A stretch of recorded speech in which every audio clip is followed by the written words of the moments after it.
Welcome to Andy Order Vault. I have with me here today this new IEM from TIN HIFI, which is the TIN HIFI C5.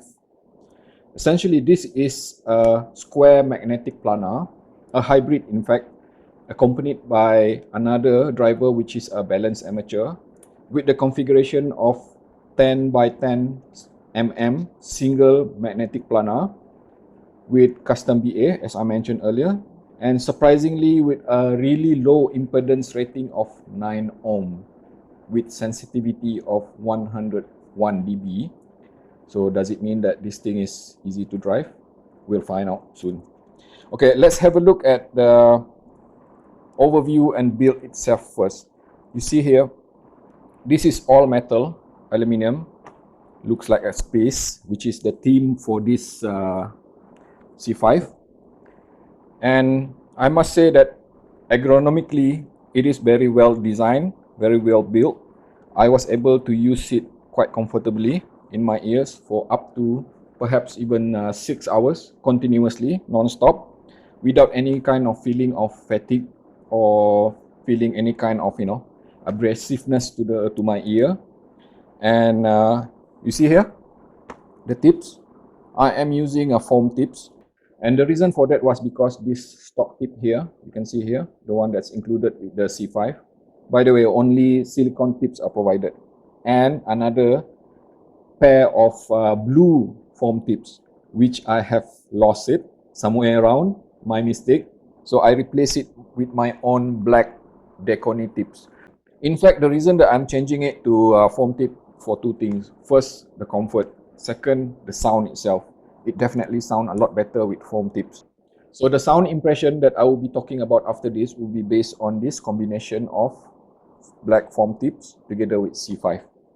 Okay, before I talk about the sound itself, let's just touch a bit on some element which I think very important.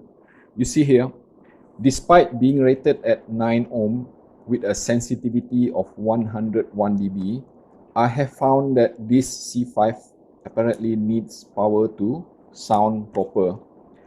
When it was connected to my phone here, Sony Xperia 1, I was really surprised to find out that I actually have to crank the volume really high. In fact, as high as 85 out of 100, which is almost to the roof. And that really surprised me because even at that volume, that really high level at around 8500, I feel that this IEM really need power. And true enough, when I connect it to my Centrance DeckPort HD here, or even iBasso DC04 Pro, and of course this HiBi FC6, then only I was able to hear the true nature of this C5. Make no mistake, this thing needs power to sound proper. Okay, now let's talk about the sound analysis and impression for this TIN HIFI C5. Towards the end of this sound impression, I will show you the total score managed by this IEM. The sound signature for this C5 is something that I would consider as being neutral and natural, uncolored.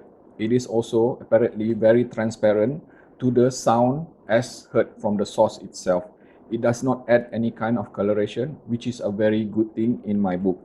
It is in fact a rarity that we have an IEM like this existing today with the craze for Harman type of tuning and also V type of sound profile or even W. But I can definitely tell you this thing is faithful and accurate to the intended sound. As for the dynamic presentation itself, C5 is definitely clean sounding. I love the way it presents the dynamics with clear cohesion between those two drivers working harmoniously, presenting the lower frequency, mid-range and treble without any kind of, let's say, imbalance between the way the sound flow. As for tone and timbre presentation, as I mentioned earlier, this C5 being uncolored, being neutral and in fact accurate, does not exhibit any kind of warming element or even drying to the sound itself, which is a very good thing. I really appreciate that. However, in the process of doing that, it would also appear being a bit analytical and dry to the tonal balance itself. So it depends on what sort of preference you like. Perhaps if you look for a bit more of musicality to the timbre itself, I would say that C5 probably a bit lacking in that department. Now let's look at the mid-range itself. Okay, again, because it is neutral, the mid-range itself is totally uncolored. Definitely no warming or no drying that I can sense of. The staging of mid-range is properly placed in a way that in fact it felt intimate, especially when listening to songs like jazz or even bluegrass or even pop song. The instruments and everything sounded crisp, the attack being solid, and the decay itself being realistic. So a manner of saying is that if I were to look for something which is accurate to the intended sound, this is one of the IEM that can present mid-range in a proper way without any kind of adjustment to the sound itself. And the same thing applies to vocal. It does not matter whether it's male or female, they sound accurate. Looking at the higher frequency, the treble region, I would say that this C5 is fairly on the brighter side of things. So what I'm hearing is that a vibrant and in fact energetic treble performance with ample amount of sparkle and energy. The macro and micro details are in fact quite good. I am hearing proper decays in a way that it does not exhibit any kind of grainy edge to the dispersal itself, so it does not sound harsh or even piercing. The brightness of the treble itself will be entirely dependent on what tips you use and also what source being paired to. Now, talking about the lower frequency, just make it this way. This C5 is definitely not for people who love big bass, okay? Definitely not for bass head, definitely not for Harman fans. Okay, this C5 offer very mild, neutral sounding bass. It is fast, it is tidy, it is prompt, and it would appear even slightly roll off, especially in the sub-bass region. The mid-bass itself does have proper presence, but do not expect the kind of rumbling or thundering or even punchy mid-bass performance coming from this C5. It is definitely not the sort of bass performance if you want to enjoy like electronic music or even reggae or anything like that. This C5 would appear sounding very flat playing those music. Now let's talk about technicalities of this C5. I would say that this C5 is a fairly good performer when it comes to technicalities, starting with the soundstage itself. The soundstage is not exactly wide or very wide. It is fairly okay with the width itself, the depth and the spacing of instrument. It does not feel congested. The placing of individual sound and notes are well defined. So definitely for somebody who like a bit of analytical precision when it comes to sound source, C5 has it. Speed, resolution, definition, and of course, macro and macro detail are all fairly good with this C5 as well. Synergy and versatility. So how does this C5 synergize with different type of partners or even source? I have found out that in order to get the best out of this C5, it needs relatively warmer sounding source or even at least something which is fairly organic, because if I were to attach it to something which is already very analytical and kind of a bit bright sounding, then the presentation itself may appear a bit edgy and sharp. So simply put, pairing this with bright sounding source is not a good idea. Now let's just tally up the total score for this TIN HIFI C5. As you can see here on screen right now, dynamic presentation, I give it an 8. Dynamic extension, another 8. Tone and timbre balance, 7. Note weight and density, 7. Bass performance, 7 again. Mid-range performance is 8. Treble performance is 8 as well. Soundstage and spatial projection, very good, and 8. Resolution, imaging, details and speed, again, fairly good, 8 as well. Synergy and versatility at 7. So the total score is at 76. So if you look at Dongle Madness or Andy Oderwald total grading system, this is a 4-star IEM. So how does this TINHIFI C5 compare against the rest of the competition within the same price range?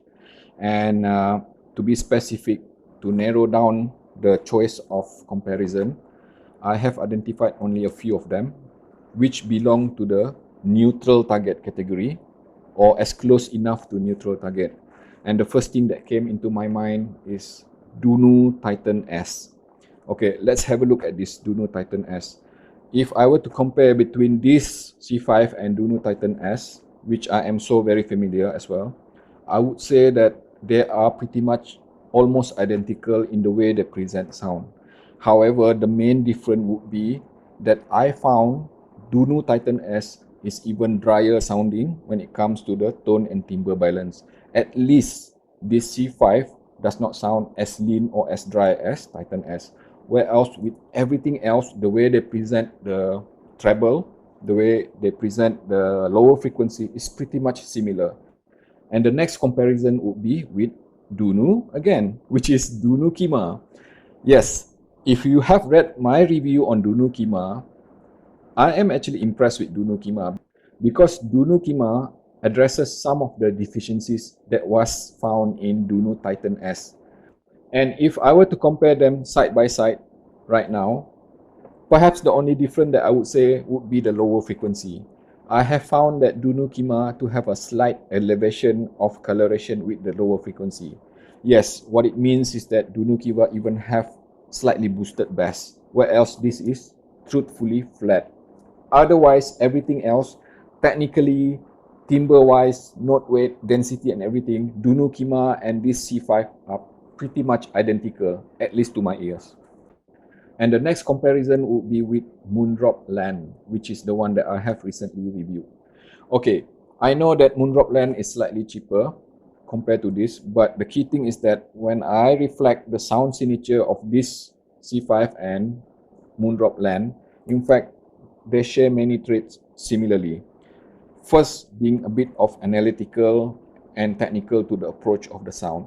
However, I must say that again, just like the comparison with Dunu Kima just now, Moondrop Land offers a bit more of elevation with the lower frequency, at which this C5 is a lot more neutral, uncolored.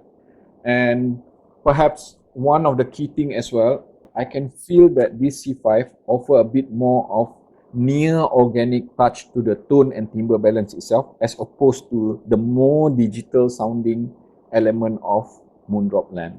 Other than that, again, they are pretty much similar in many ways in the way they present sound. Comparison number 4 would be against Celeste Pandamon. And the reason that I brought up this Celeste Pandamon, because to my knowledge, Celeste Pandamon is the second release of Square Magnetic Planar available to the market, perhaps like 2 months ago. I have reviewed that and I like it. Between this and Celeste Pandamon, definitely the tuning is different. Celeste Pandamon is not neutral. It is in fact boosted in all frequencies, a manner of saying that it is the blue sound curve. So you get upper frequency boosted, mid-range boosted, and also lower frequency boosted. Whereas this one remains flat all the way. So the main difference being the tuning itself. Otherwise, technically and with regard to the rest of the presentation of the sound itself, more or less the same. If you take into consideration of the boosted nature of that Celeste Pandamon, both being relatively analytical, and fairly, in fact, I would say that Pandamon even a bit more musical as compared to this, because this is a lot more neutral as compared to Pandamon. And the final comparison would be, again, with another Celeste IEM, which is the first Square Magnetic Planar introduced to the market. That is Celeste Gumiho. The thing is that Celeste Gumiho and C5 practically share the same setup of Square Magnetic Planar plus another driver, which is a balanced amateur. So they have two drivers inside, both are hybrid. But that is the only similarities that they share. To me, Celeste Gumiho is super colored. It is very boosted in all frequency. And in fact, if were to be compared directly with this C5, I would say that Gumiho does not exhibit the kind of analytical and smoothness balance which is heard from this C5. It is a bit rough sounding on certain frequency, especially with the treble, when subjected to very energetic music. But at least Gumiho is a lot more entertaining due to the colored nature of the sound itself. So it is a bit more vibrant, energetic, and engaging, but also at the same time, it is less accurate to the intended sound. Okay, let's just wrap things up. I must say that I am grateful for TIN HiFi to tune this C5 being neutral, natural, uncolored, and faithful to the sound.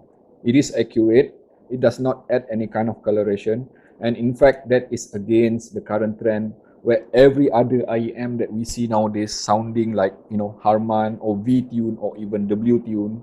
And I can understand why that sort of tuning is popular, because it is energetic, vibrant, and engaging. And the whole purpose of listening to this thing, using this thing, is to enjoy music. However, if you are looking for a bit more of accuracy to the sound itself, then definitely TINHIFI C5 is one of the few that can do that.